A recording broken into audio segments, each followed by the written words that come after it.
ہوتے ہیں جو ہمارے کسی کھاتے میں نہیں ہوتے لیکن ان کا کھاتا بڑا لمبا ہو چکا ہوتا ہے. تو یہ قیامت کے دن بوجھ لے کے آئیں گے اور صرف اپنے بوجھ نہیں لائیں گے بلکہ ان لوگوں کے بھی بوجھ لائیں گے جن کو انہوں نے گناہوں پہ لگایا. کسی نے شرک پہ لگا دیا, کسی نے کسی اور خباثت میں لگا دیا. اپنے بوجھ بھی لائیں گے اور ان دوسروں کے بوجھ بھی لائیں گے. وَلَا يُسْأَلُنَّ, پھر ہم قیامت کے دن ان سے سوال کریں گے عَمَّا كَانُوا يَفْتَرُونَ, جو یہ جھوٹ بولتے تھے. شرک بھی جھوٹ ہے, ہر گناہ اصل میں جھوٹ ہے اور ہر گناہ بوجھ ہے. یہ سمجھیں. أَلَمْ نَشْرَحْ لَكَ صَدْرَكَ وَوَضَعْنَا عَنْكَ وِزْرَكَ الَّذِي أَنقَضَ ظَهْرَكَ. کیا ہم نے آپ کا سینہ کشادہ نہیں کر دیا؟ صلی اللہ علیہ وسلم. کیا ہم نے آپ کے بوجھ آپ سے دور نہیں کر دیے؟ یہاں بھی بوجھ کی ایک تعریف مفسرین نے گناہ کی ہے. اب سمجھیں, جب انسان کے اوپر گناہوں کا بوجھ ہوتا ہے پھر سینہ کشادہ کھٹا ہوتا ہے. ہم نے دیکھا اللہ سبحانہ و تعالیٰ بندے کو اپنے حضور ہونے کا موقع دے دے, وہ گڑگڑائے, توبہ اور گریہ گزاری کرے, موت کا منظر یاد آ جائے, قبرستان میں وقت گزرے, اللہ کے گھر گیا, وہاں سے سوچا نہیں یاد آپ نے, واللہ العظیم وہ جو ایک خوشی ہوتی ہے انسان اتنا ہلکا محسوس کرتا ہے. ایک موجوں میں ہوتا ہے جیسے کوئی پر ہواؤں میں کھلکھلا اور لہرتا ہوا ہواؤں میں مزے کرتا ہوا نہیں اٹھ رہا, جیسے کوئی پھول کھلا ہوتا ہے. اب انسان کو سمجھ نہیں آتی کہ ظاہری طور پہ تو کوئی خوشی نہیں, لیکن اللہ جانے کہ آج دل کیوں اتنا خوش ہے. اصل میں وہ بوجھ سے جان چھوٹ گئی اس کی. گناہ کیا ہوتے ہیں؟ بوجھ ہوتے ہیں. اور گناہ کیا ہوتے ہیں؟ گناہ تنگی کا سامان ہوتے ہیں. اور گناہ کیا ہوتے ہیں؟ گناہ دل کی گھٹن کا باعث بنتے ہیں. ایک تیسرے مقام پہ اللہ سبحانہ و تعالیٰ نے اپنے نبی کا تعارف کرواتے ہوئے فرمایا کہ میرے نبی وہ ہے جو وَيَدَعُ عَنْهُمْ إِصْرَهُمْ وَالْأَغْلَالَ الَّتِي كَانَتْ عَلَيْهِمْ. میرے نبی صلی اللہ علیہ وسلم لوگوں کے جو پشت پہ بوجھ ہے اس کو دور کرتے ہیں. اس سے مراد بھی گناہ, اور جو ان کے گلوں میں توق ہیں ان توقوں کو کاٹتے ہیں, چاہے وہ فضول گناہ والی رسم و رواج کے ہوں, چاہے شرک و بدعت کے ہوں, چاہے گناہ اور معاصی کے ہوں, چاہے شہوات کے ہوں, جو بھی توق. اب سمجھے گناہ کی تعریف. گناہ بوجھ ہوتا ہے, گناہ سینے کی گھٹن کا باعث بنتا ہے, گناہ گردن کا توق ہوتا ہے, اور گناہ انسان کے لیے مشقت ہی مشقت ہے. اب سمجھ کیوں نہیں آتی انسان؟ دیکھو یہ قرآن حکیم اللہ سبحانہ و تعالیٰ گناہ کا تعارف کروا رہے ہیں, لیکن ہر بندے کو ایسا کیوں نہیں کرتا؟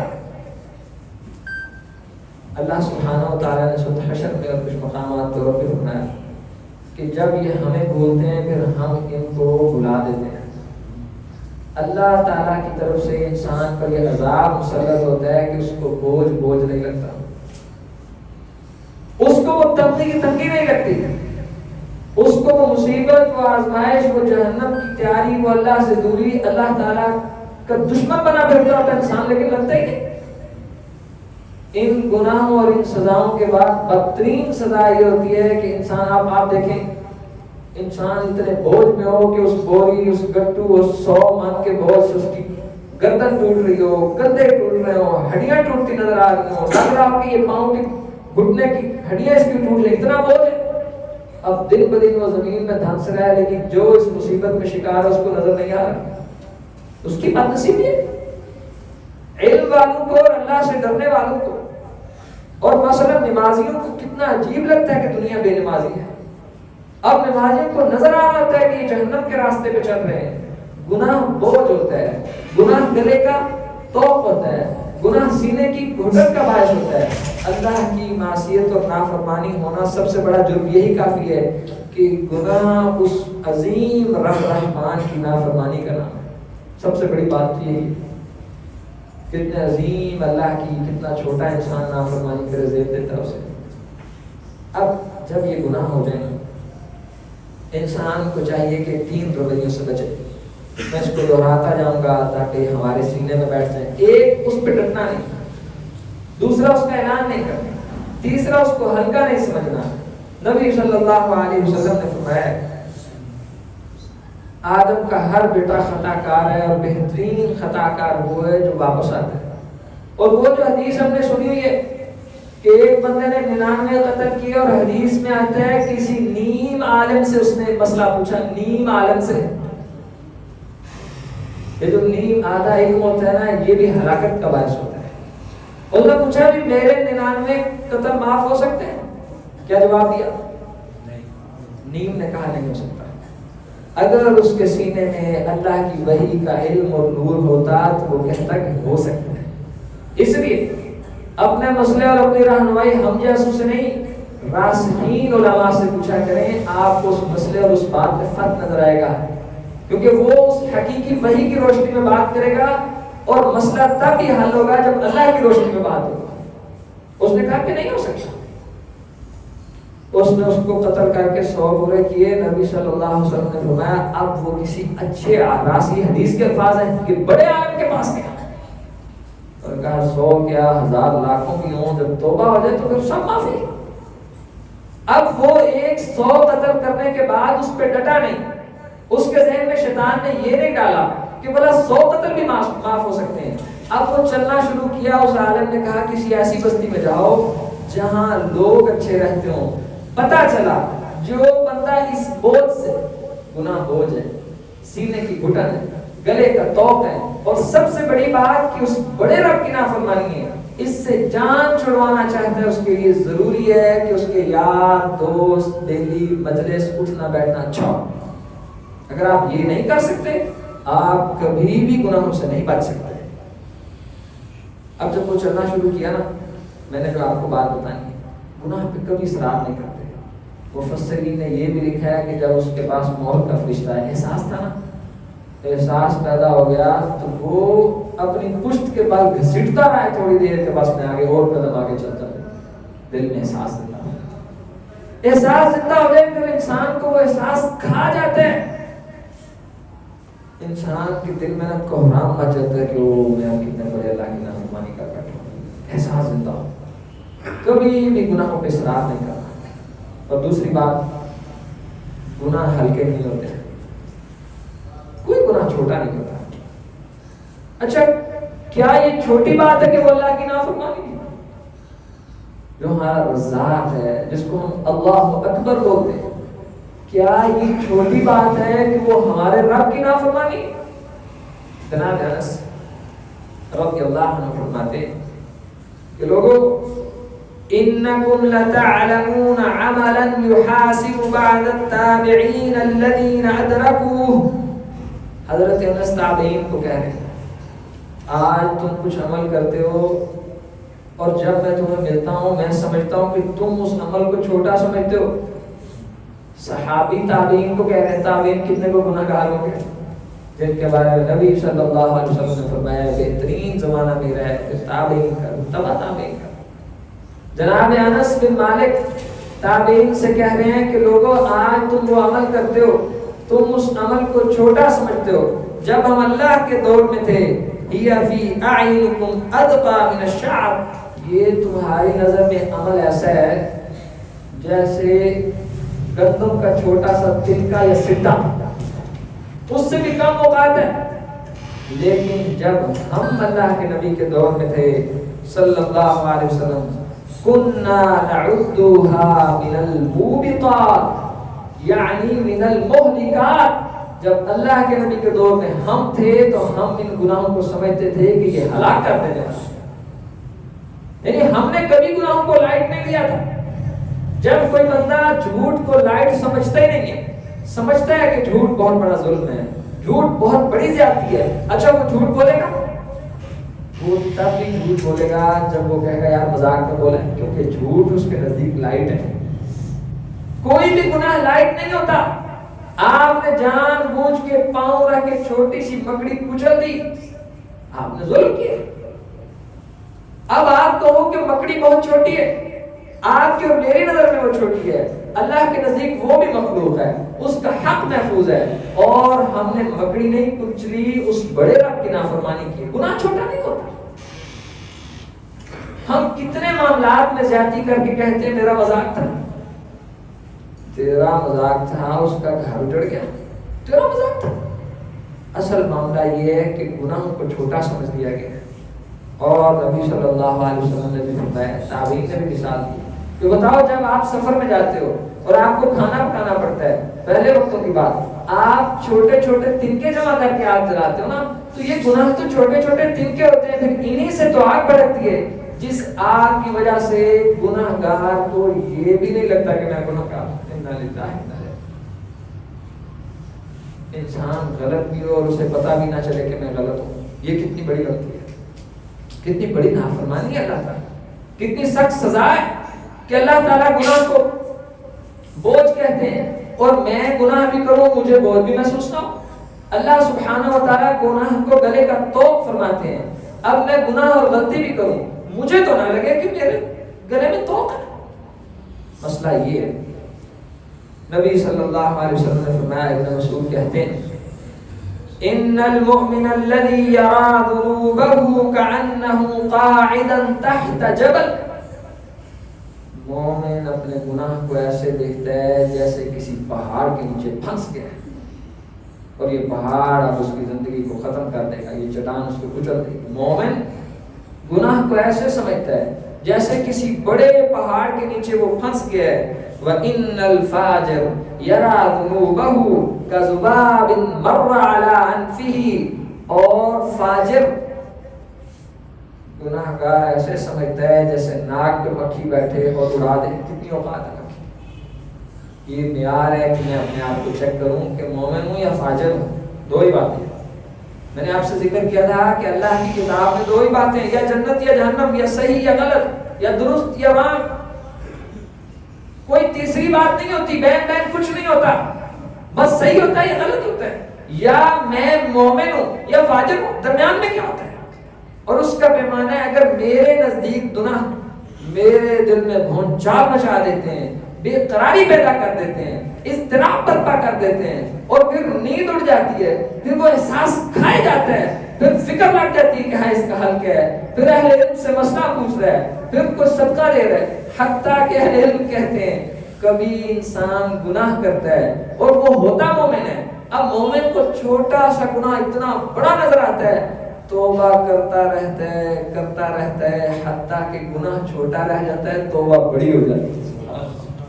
کیا خوش نصیب ہے۔ ملامت اسی طرح کر رہے ہیں، گناہ تو تھا ایک چھٹان کا، توبہ کرنے کے من کی۔ یہ ہوتے ہیں اللہ کے بندے، یہ ہوتے ہیں وہ جو گناہ کو لائٹ ہے۔ ہم نے کبھی بھائی گناہ کو لائٹ نہیں کرنا۔ اب مثلا مجھے میری والدہ کہے کہ بیٹے جاؤ دہی لے کے آؤ، میں کہوں ماں اب تو نہیں جا رہا، کتنا لائٹ ہے۔ نبی صلی اللہ علیہ وسلم نے فرمایا میرے بیٹوں، نوجوانوں اور بڑی عمر کے بھائیوں، آپ کے میرے ضعیف والدین کا ایک یہ اشارہ کہ یہ پنکھا بند کرو، اتنی باتوں میں پنکھا بند کرو، اب میرے اور آپ کے نزدیک لائٹ سی بات کر بھی دیا تو بہتر، نہ کیا تو چلو پھر کر دو گا، لیکن نبی صلی اللہ علیہ وسلم نے فرمایا ان اللہ حرم علیکم عقوق الامہات، اللہ نے تم پر ماں کی نافرمانی حرام قرار دی۔ پنکھا بند کرنا اس کا حکم ہے، اور میرے لیے مسئلہ یہ نہیں کہ بند کرنا ہے نہیں کرنا، میرے لیے مسئلہ یہ ہے کہ میرے رب نے مجھے کہا ہے کہ میری عبادت کے بعد ماں باپ کی فرما برداری حسن سلوک، میرے لیے وہ بند نہ کرنا حرام ہے۔ اب ہم اسے کتنا لائٹ لیتے ہیں، کیونکہ ہم اپنے رب سبحانہ و تعالیٰ کے معاملے میں ہر چیز کو الا ماشاءاللہ لائٹ لیتے ہیں۔ پھر بندوں کے حقوق کی لائٹ سی بات ہے، ایک منٹ میں کسی کے بارے میں شوشہ اڑا دیا، ایک منٹ میں کسی پہ تبصرہ کر دیا، ایک منٹ میں ہم کتنا لائٹ لیتے ہیں کہ موبائل چلا رہے ہیں، چلاتے چلاتے اس پہ کوئی ریل آ گئی، کوئی تصویر آ گئی، کوئی غیر محرم آ گیا، اس کو دیکھ لیا ایک ہی بات ہے، نہ دیکھا وہ بھی ایک بات ہے۔ بھائی یہ آپ کے اور میرے نزدیک لائٹ ہے۔ نبی صلی اللہ علیہ وسلم نے فرمایا جب کسی بندے کی نظر کسی غیر محرم پہ پڑے اور اگر وہ اپنی نظر نہ اٹھائیں اللہ تعالیٰ ایسے بندے سے عبادت کی لذت چھین لیتے ہیں. ہم دین کی چاشنی اور لذت سے محروم ہو رہے ہیں اور ہمارے لیے لائٹ ہے. ہمارے ایک بزرگ دوست کہنے لگے 10-15 سال پہلے میرے بھائی کو ایک دوست نے فون گفٹ کیا, اس پہ فیس بک لاگن کر دی, اور اس میں سے آپ سب بڑے اس بات پہ گواہ ہیں. خطبہ جمعہ کا مقصد ہی تو یہ ہے کہ آنکھیں کھولیں اللہ کے بندو, اس کے پیچھے مت چلو جو ماحول آپ کو دے رہے ہیں, جو اسکرین, جو فون, جو میڈیا آپ کو دے رہے ہیں, اس حقیقت کے پیچھے چلو جو حقیقت آسمان سے نازل ہوئی ہے. اس نے اسے فون گفٹ کیا, جیسے کوئی باہر سے دوست آئے فون گفٹ کرے, فیس بک لاگ ان کر دے, کہنے یار لگے رہو ذرا اچھا وقت گزرتا ہے. اس نے 2-3-4 منٹ چلایا, ایک منظر غلط, دوسرا غلط, فون پکڑ کے دیوار پہ دے مارا اس نے.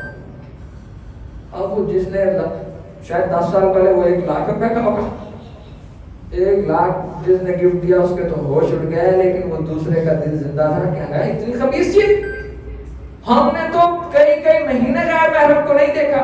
اس ظالم فون نے 1 سیکنڈ میں مجھے 10 منظر دکھا دیے. مجھے نہیں چاہیے ایسا فون, میں تو ایسا نہیں سوچتا. آپ سوچتے ہو میری تو کیفیت اب بہت خراب ہو چکی ہے, میرے لیے تو یہ گناہ ہی نہیں ہے. نبی صلی اللہ علیہ وسلم نے فرمایا یہ نظر شیطانوں کے تیروں میں سے ایک تیر ہے. ہم میں سے اکثریت ایسے شیطان کے 1000 تیر روزانہ کھاتی ہے, ہضم کرتی ہے, برداشت کرتی ہے, اس کو قبول کرتی ہے, نہ اس کو برا جانتی ہے, نہ اس کو وزنی جانتی ہے, نہ اس کو بوجھ جانتی ہے, نہ اس کو گلے کا توق جانتے ہیں. اب اس سے بڑی اور کیا زیادتی ہے کہ ہم گناہ کو اتنا ہلکا سمجھتے ہیں. ہم اپنے دشمن کے مارے گئے میزائل پر سوئے رہتے ہیں, کوئی مسئلہ نہیں. بھلا ایسے دشمنی نبھائی جاتی ہے. اپنی آنکھوں سے آپ نے دیکھا ہے کہ صرف اللہ کی توفیق سے پاکستان نے ایک چھوٹی سی حرکت کا جواب دیا, پوری دنیا میں کیسا امیج بن گیا. دشمنوں سے یوں دشمنیاں نبھائی جاتی ہیں. اور اگر ابھی یہ ہوتا نا کوئی اسلام کے عروج کا دور, جب ایک بیٹی کے خط پہ پوری کی پوری حکومتیں اونچی نیچی ہو جاتی تھی کہ کسی کی جرت کیسے ہوئی. اللہ کے بندو, یا ایھا الناس, اے لوگو, اللہ کا وعدہ سچا ہے اور شیطان تمہارا دشمن ہے, اور دشمن کو دشمن سمجھو. اللہ کے بندو دشمن کو دشمن سمجھو اور اس کی طرف سے کیے گئے حملے کو لائٹ مت سمجھو, اس پہ ڈٹو مت, اس کو حقیقت نہ سمجھو. اللہ اکبر. صحابہ کرام نے سنا, ایک تابعی کہتے ہیں انکم تساہلون فی اشیاء تعدونها خفیفہ عندنا عظیمہ. آج تم جن چھوٹے چھوٹے گناہوں کو چھوٹا سمجھتے ہو, گناہ چھوٹا نہیں ہوتا. یہ ہم اللہ کے نبی صلی اللہ علیہ وسلم کے دور میں یہ جن کو آپ ایک پاؤ اور چٹان سمجھتے ہو نا, ایک ماشا اور تولا سمجھتے ہو, ہم ان کو ٹن اور من سمجھتے تھے. بس ہم بھی یہ کام کریں کہ گناہوں کو وزنی سمجھنا شروع کریں اور دیکھیں کہ بس بہت بڑے رب کی نافرمانی یہ نہیں ہوگی. اور تیسری بات, اللہ سبحانہ و تعالیٰ نے ہر انسان کے پردے رکھے ہیں. نبی صلی اللہ علیہ وسلم نے فرمایا کوئی بندہ گناہ کرتا ہے, اللہ تعالیٰ اس کے گناہ پر پردے ڈال دیتے ہیں. تابعین بھی کہتے تھے اگر آپ کے اور میرے پردے اللہ سبحانہ و تعالیٰ ختم کر دیں تو ہم میں سے کوئی کسی کو منہ دکھانے کے قابل نہ رہے. اگر گناہ ماتھے پہ لکھ دیے جائیں تو یہ چہروں کی سفیدیاں ختم ہو جائیں جتنے گناہ ہیں. اگر گناہ سامنے آئے تو ہم میں سے ہر دوسرے سے گھن کھائے, نفرت کرے. اب اللہ تعالیٰ نے گناہوں کے اوپر پردے لگائے. تھوڑا آگے تشریف لائیں, بہت جگہ باہر گرمی ہوگی, آگے تشریف, سارے آگے تشریف لائیں. یہ مسنون بھی ہے, جو باہر تشریف فرمایا اگر اندر جگہ بنتی ہے تو اندر تشریف لائیں. نبی صلی اللہ علیہ وسلم نے سنایا اللہ تعالیٰ نے انسانوں کے گناہ کے گرد پردے رکھے ہیں. اب میں نے زیادتی کی, اللہ تعالیٰ نے اسے پردے میں ڈھانپ دیا. نبی صلی اللہ علیہ وسلم نے فرمایا رات کے وقت اللہ سبحانہ و تعالیٰ اعلان کرتے ہیں کوئی ہے جس نے دن کے اجالوں میں زیادتی کی ہو, اب آج چپکے سے رات کی تنہائی میں مجھ سے معافی مانگے اور معاف کرو. کوئی ہے جس سے رات کو کوئی اونچ نیچ ہو گئی, اب سورج نکل رہا ہے, اس سے پہلے اپنے رب کو بنا لے. اب جب ہم میں سے کوئی بندہ گناہ بھی کرے, زیادتی بھی کرے, غلط بات بھی کرے، غلط کام بھی کرے، اللہ کی نافرمانی بھی کرے، پھر اس کا اعلان کرے۔ نبی صلی اللہ علیہ وسلم نے فرمایا ہلاک المجاہرون، مجاہرون ہلاک ہو گئے۔ پوچھا اللہ کے حبیب یہ مجاہرون کیا ہے؟ فرمایا جو گناہ کرتے ہیں پھر لوگوں کو بتاتے ہیں۔ اب اس نے اللہ کی اس رحمت کے پردے کو خراب کیا، اب اس کا گناہ معاف نہیں کیا جاتا۔ اب یہ معافی بڑا مشکل کام ہے۔ کبھی بھی زیادتی ہو، فاسق کی تعریف یہ ہے۔ یہ ہمارے ہاں جتنے ایکٹریسز، ان ظالموں کا نام اتنا مہذب نہیں ہے، ان کو اسلامی زبان میں فساق کہتے ہیں، کوڑا کچرا۔ فاسق کی تعریف یہ ہے کہ جو اپنی بری شہرت سے پریشان ہو۔ ہم میں سے ہر بندہ، ہم اگرچہ کمزور ہیں لیکن ہم ڈرتے ہیں کہ یار میرا برا تذکرہ نہ ہو، ڈرتے ہیں نا۔ فاسق کی تعریف یہ ہے کہ جو اپنی بری شہرت پہ بھی پریشان نہ ہو، لوگ اسے برا کہتے رہے، اسے کوئی فرق نہ پڑے، دس سے مس نہ ہو، یعنی وہ اپنے گندے کاموں کی وجہ سے معاشرے میں مشہور ہوتا چلا جائے اور اس بات پہ خوش ہوتا چلا جائے۔ جتنا ٹک ٹاک کلچر ہے، یوٹیوب کا کلچر، ویڈیو ریلز کا کلچر، ولاگنگ کا کلچر، گانوں اور میوزک کا کلچر اور ڈانس شانس، وہ تو زیادتیاں سے بڑھ کے ان سب میں اکثریت فاسقوں کی لسٹ میں شامل ہو جاتی ہے، کیونکہ وہ گناہ بھی کرتے ہیں اور گناہ پہ لائکس کی شکل میں داد لیتے ہیں، ویوز کی شکل میں پیسے لیتے ہیں، بلکہ صرف تعریف نہیں، اس حرام کے کام کی، حرام کی کمائی کھاتے ہیں اور دنیا کو بتاتے ہیں کہ اتنے ڈالر کما رہا ہوں۔ اور میرے عزیزوں بزرگوں، ایک لمحے کے لیے رکو، اس سے کوئی مبرہ نہیں، میں مبرہ نہیں ہوں، آپ میں سے چند خوش نصیب ہوں گے جو اس سے بچے ہوں گے۔ آج میں مبرہ نہیں ہوں، میں اپنی بات کرتا ہوں۔ آج میرے بچے، آپ کے بچے، ہماری اکثریت اس فون اور سکرین پہ ان فاسقوں کو دیکھتی ہے، متفق ہے میرے بات سے۔ والدین، عزیز ماں بہنوں بیٹیوں، آپ اپنے کام میں کچھ وقت نکالنے کے لیے بچوں کو فون تو دے دیں گے، لیکن یہ فون ان کی دنیا اور آخرت تباہ کر دے گا۔ ایسا کھانا ختم کر دو، انکار کر دو کہ کھانا نہیں بنتا، جس کھانے کی وجہ سے، حالانکہ انکار نہیں کرنا چاہیے لیکن مسئلہ اتنا شدید ہے، جس کھانے کی وجہ سے آپ کو مجبوراً بچے کو فون دینا پڑے، اللہ کی قسم ہے کہ وہ کھانا اس وقت جائز نہیں ہے۔ آپ کبھی تصور تو کریں، ان کی وہ جی میل لاگ ان کر کے دیکھیں تو صحیح کہ بچے کیا کیا دیکھتے ہیں، اور اسلام نے ان کو کوڑا کچرا کہا ہے، ان کو فاسق کہا ہے، اللہ کے اعلان نافرمان کہا ہے، اور ان پر اللہ کی لعنتیں۔ نبی صلی اللہ علیہ وسلم نے فرمایا جو مرد عورت کی مشابہت کرے، جو عورت مرد کی مشابہت کرے، ان پہ اللہ کی لعنت، یہود و حنود کو دیکھنے والوں پر اللہ کی لعنت۔ اور یہ سارے منظر ہمارے بچے بیٹے، اس میں کوئی مبرہ نہیں ہے، اکثریت کی یہ کیفیت ہے۔ کوئی خوش نصیب بچاؤ اللہ کے لیے خود بھی گناہوں پر اصرار نہ کریں اور گناہوں کو ہلکا نہ جانیں، خاص طور پہ یہ فون کے گناہ۔ اگر آپ کو یقین نہیں آتا،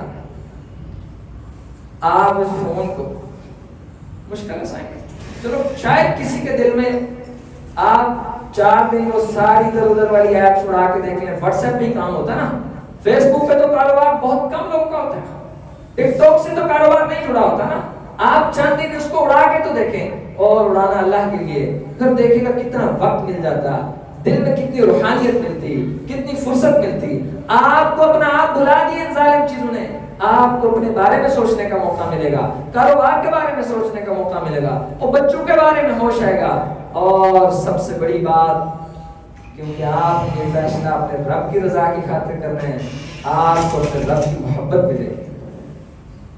کتنا مشکل ہو گیا مسلمان کے لیے، ٹک ٹاک نہیں اڑا سکتا کیونکہ اسے رب کی محبت نہیں چاہیے۔ کمال، اللہ سبحانہ و تعالیٰ کی محبت کا سودا ٹک ٹاک کوئی اوقات ہے، اس پر زندگی رہی کبھی تفصیلی بات کریں گے۔ یہ آنکھوں کے جرم نے گناہ کو ہلکا کر دیا، اور جب گناہ ہلکے ہوتے ہیں تو یاد رکھیں پھر سینوں سے وہ نورانیت چھن جاتی ہے۔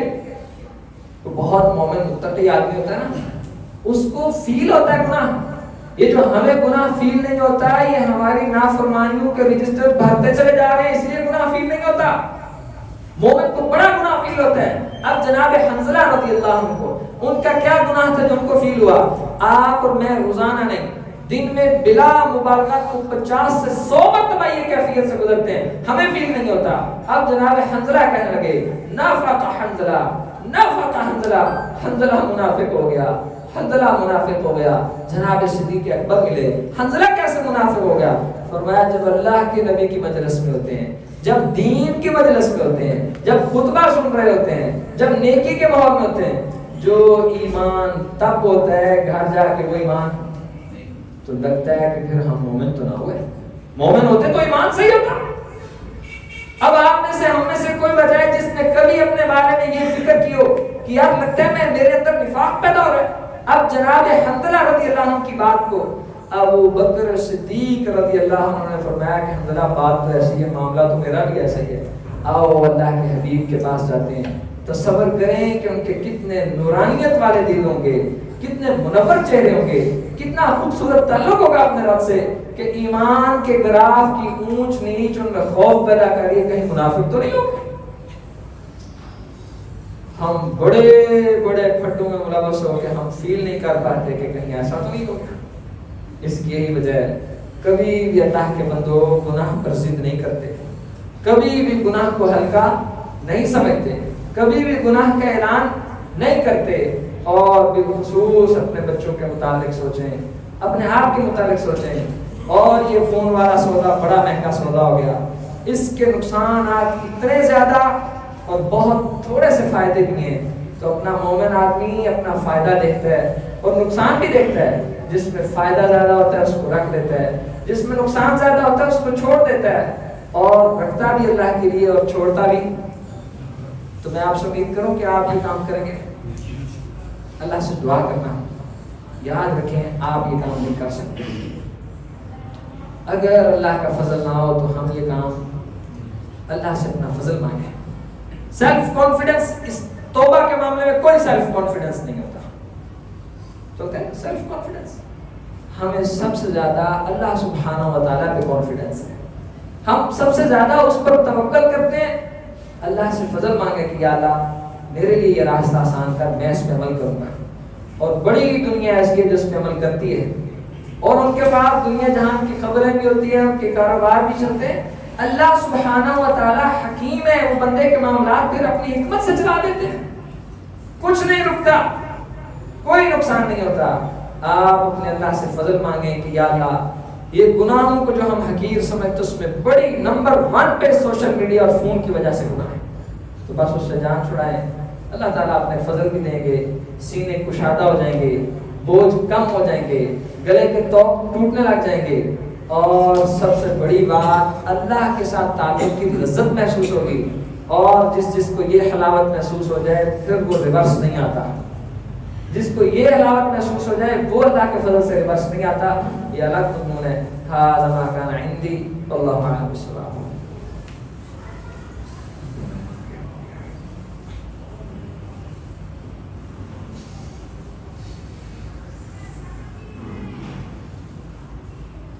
إن الحمد لله نحمده ونستعينه ونستغفره ونعوذ بالله من شرور أنفسنا ومن سيئات أعمالنا من يهده الله فلا مضل له ومن يضلل فلا هادي له ونشهد أن لا إله إلا الله وحده لا شريك له ونشهد أن محمدا عبده ورسوله۔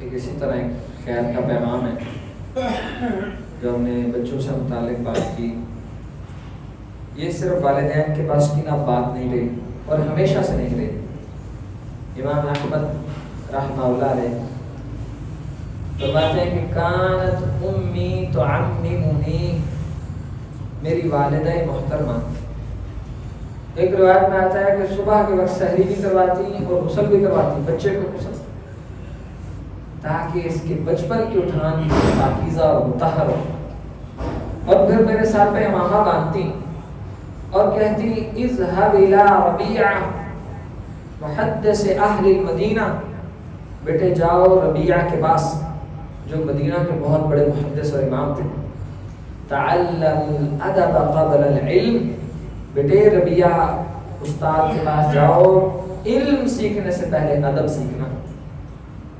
والدین اساتذہ اور کچھ دوست اور ماں بہن بھائی سارے مل کے تھوڑا تھوڑا تعاون کریں تو پھر ممکن ہے کہ یہ ہیرے تراشے جا سکتے ہیں. ایک بندے کے بس کی بات نہیں. اور یہ سارے کوشش کریں اور اگر اللہ سبحانہ و تعالیٰ نہ چاہیں پھر بھی کچھ نہیں ہو سکتا. یہاں بھی ترتیب میں سب سے پہلا نمبر، سب سے پہلے تربیت خود میرا رب کر سکتا ہے. تو اس لیے اپنی اولادوں اور بچوں کے لیے اور بالخصوص اپنے لیے بھی اپنے آپ کو بھی اپنی دعاؤں سے محروم نہ رکھا کریں. اللہ کو یہ عاجزی بڑی پسند ہے. ایک پاکستان کی سوسائٹی ہے مسلم کڈز کے نام سے، وہاں ان کے ایک نوجوان یہاں موجود ہیں. ان کا اگلے جمعے سے 3 دن کا کیمپ جا رہا ہے اسلام آباد، ایبٹ آباد، آگے کچھ علاقوں میں 27، 28، 29 جون یہ 3 دن بنتے ہیں. تو آپ میں سے اس کی کچھ فیس بھی ہے 10,000 کے قریب کرایہ اور کم و بیش. تو آپ میں سے جو بیٹے جن والدین کے بچے بالخصوص 12 سال سے لے کر 17 سال تک یہ رینج ہے، یعنی 8th کلاس سے آپ لگا لیں فرسٹ ایئر تک، جو بیٹے جانا چاہیں، جو والدین اس بات کی اہمیت کو سمجھتے ہیں وہ ضرور اس سے فائدہ حاصل کریں.